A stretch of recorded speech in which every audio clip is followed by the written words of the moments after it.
انگلستان کے دو بھائی تھے، انگریز خاندان سے تعلق تھا ان کا۔ رینالڈ بہت بڑا انگریزوں کا خاندان تھا، بہت امیر، جس کا ہر بچہ گویا کہ شہزادہ۔ یہ اس خاندان کے چشم و چراغ تھے دونوں۔ ان دونوں نے حضور داتا گنج بخش علی حجویری رحمۃ اللہ تعالی علیہ کی کتاب جو ٹرانسلیشن انگلش میں ہوئی تھی، وہ انگلش والی ٹرانسلیشن والی کتاب خریدی اور اس کا مطالعہ کیا، اس کو پڑھا۔ اس کتاب کو پڑھنے کے بعد ان کو کیسا اسلام نظر آیا۔ انگلستان کے رہنے والے ہیں، خاندانی انگریز ہیں، شہزادوں والی زندگی گزار رہے ہیں۔ اس وقت برے صغیر پاک و ہند کے اندر انتہا درجے کی نچلی زندگی تھی، آسائشیں نہیں تھیں، پاکستان ابھی بنا بھی نہیں تھا۔ یہ 1936 کا واقعہ ہے، اس وقت کا یہ واقعہ ہے۔ وہ دونوں بھائی کتاب پڑھنے کے بعد اس فیصلے پر پہنچے، جب انہوں نے اس کتاب کو پڑھا متاثر ہوئے، وہ خود بھی ایمان سے مشرف ہوئے اور ان کے کئی دوست بھی ایمان سے مشرف ہو گئے۔ اب انہوں نے فیصلہ کر لیا کہ جس اسلام کو اور جن اسلام کو اس کتاب میں مسلمان نے بیان کیا ہے، علی حجویری نے، ہم اس اسلام کی تلاش میں نکلیں گے۔ انہوں نے فیصلہ کر لیا کہ کچھ بھی ہو جائے ہم اس اسلام کی تعلیمات میں کمال حاصل کریں گے۔ انہوں نے اپنی آسائشوں والی زندگی چھوڑی، کٹھن سفر شروع کیے۔ سفر کرتے کرتے، مراحل طے کرتے کرتے اس وقت وہ برے صغیر میں پہنچے۔ برے صغیر کے اندر سفر کرتے کرتے ابھی جو حیدرآباد دکن انڈیا کے اندر شہر ہے، اس شہر کے اندر سید محمد ذوقی رحمۃ اللہ تعالیٰ علیہ کے پاس وہ پہنچے، مطمئن ہوئے اور ان دونوں بھائیوں نے یہ فیصلہ کر لیا کہ ہم ان سے بیعت ہو جاتے ہیں۔ وہ ان کے مرید ہو گئے، اصول علم دین کا سلسلہ جاری رکھا۔ آج ہمارا تو حال یہ ہے نا کہ ہم کہتے ہیں جی ہمیں حدیثیں بھی وہ سنائیں جس میں ڈرانے والی بات نہ ہو، اور اگر درس قرآن ہو تو ڈرانے والی آیتیں چھوڑ دیا کریں۔ لیکن ان کا یہ ارادہ تھا ہم نے پورا اسلام سیکھنا۔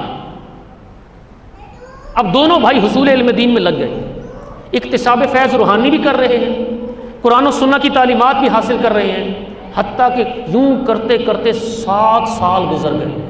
7 سال۔ یہ جو دونوں بھائی تھے انگریز تھے، ان میں سے ایک بھائی فاروق احمد کے نام سے مشہور ہوا، دوسرا شہید اللہ کے نام سے۔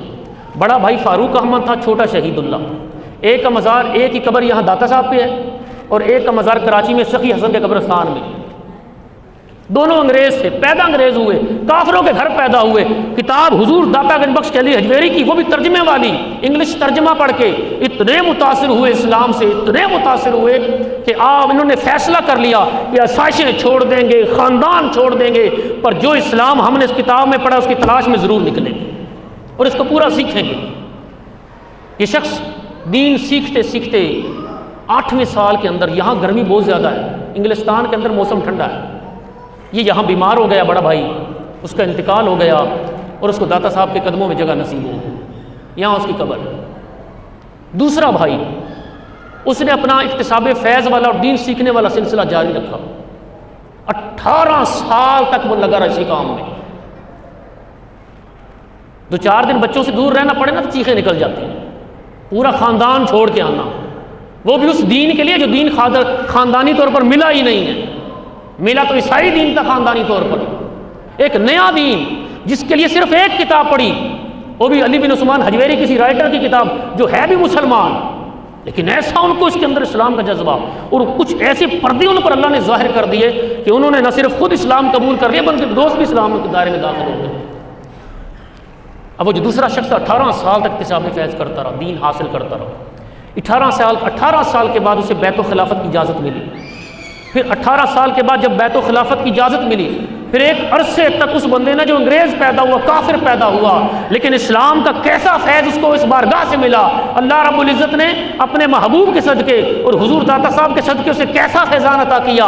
غیر مسلم پیدا ہوا، کوئی بچپن کی تربیت اسلامی نہیں ہے، بڑا ہو کر ایک کتاب پڑھ کے متاثر ہوتا ہے اور وہ بھی انگلش ترجمہ پڑھ کے متاثر ہوتا ہے، اصول علم دین میں لگ جاتا ہے، میں روحانیت حاصل کروں گا، میں بھی ایسا ہی بنوں گا۔ اس جذبے کے ساتھ اپنا گھر بار بیوی بچے چھوڑ دیتا ہے، سب کچھ چھوڑ کے دونوں بھائی نکلتے ہیں۔ ایک بھائی جامِ شہادت گرمی کی وجہ سے رب کی راہ میں جامِ شہادت نوش کر گیا. دوسرے بھائی نے ہمت نہیں ہاری, یاد نہیں کرا, پچھلے یاد آتے بھی ہوں گے اسے, لیکن اس کی یاد ایک ہی چیز اس کے فوکس پر ہے کہ میں نے جس دین کو اختیار کیا ہے, میں نے اس دین کو سیکھنا ہے, میں نے اللہ کی بارگاہ میں سرخرو ہونا ہے, اس کے نبی کی بارگاہ میں سرخرو ہونا ہے, اور جس رائٹر کی میں نے کتاب پڑھی ہے میں نے بھی ویسا ہی بننا ہے. بالآخر وہ وقت آیا کہ لوگ اس سے فیض لینے لگے.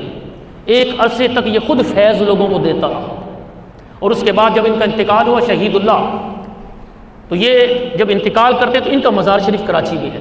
سخی حسن وہاں ایک علاقہ ہے, اس کا قبرستان ہے, اس قبرستان میں ان کا مزار بنا ہوا. آپ دیکھیں جنہیں رب تبارک و تعالیٰ نے دین کا علم دینا ہوتا ہے کیسے اسباب پیدا ہوتے ہیں, اپنے ایک نیک بندوں کے صدقے کیسا فیضان جاری کرتا ہے. حدیث پاک ہے من یرد اللہ بخیر یفقہہ فی الدین, اللہ جس بندے سے بھلائی کا ارادہ فرماتا ہے نا اسے دین کی سمجھ عطا کر دیتا ہے, اسے دین کا شوق عطا کر دیتا ہے. یہ جو ہمارے اندر دین سیکھنے کا شوق اگر ہے, جنون ہے, تو مطلب کہ رب تبارک و تعالیٰ کی بارگاہ سے بھلائی ہی بھلائی ہمارے لیے ہے. اور اگر ہمیں غشی آتی ہے دین سیکھنے میں, ہمیں گھبراہٹ ہوتی ہے علم دین حاصل کرنے میں, اپنے دین کو سمجھنے میں, تو سمجھ جائیں کہ ہم بڑے محروم لوگ ہیں. اور ہمیں رب سے دعا کرنی چاہیے کہ رب تبارک و تعالیٰ نے ہمیں اسلام دیا ہے, بہت بڑی نعمت ہے. رب تبارک و تعالیٰ ہمیں بھی ایسا جذبہ عطا کرے کہ ہم اس دین کو سیکھتے, اپنے بچوں کو سکھاتے سکھاتے اپنی دنیا پوری کریں. تو ایک کتاب تو میں عرض کر رہا تھا کہ ہمارا ان سے عقیدت کا یہ حال ہے, اور اپنے بچوں کی تربیت کا یہ حال ہے کہ ہمارے بچوں کو یہ تو پتہ ہے الحمدللہ کہ حضور داتا صاحب کا مزار شریف ہے, پاکستان میں ہے, لاہور میں ہے, لیکن ہمارے بچوں کی اکثریت کو یہ نہیں پتہ کہ انہوں نے اپنی زندگی کے اندر جو کتابیں لکھیں ان میں سے ایک کتاب جو منظر عام پر آئی کشف المحجوب, اور اس کتاب کو پڑھ کر کتنے لوگ ایمان سے مشرف ہو چکے ہیں. اللہ پاک ہم سب کو بھی حضور داتا کے بخش علی حجویری رحمۃ اللہ تعالیٰ علیہ کی سچی عقیدت نصیب فرمائے, ان سے سچی محبت اور ان کے نقش قدم پر چلنے کی توفیق عطا فرمائے. آمین بجاہ نبی الامین صلی اللہ علیہ وسلم.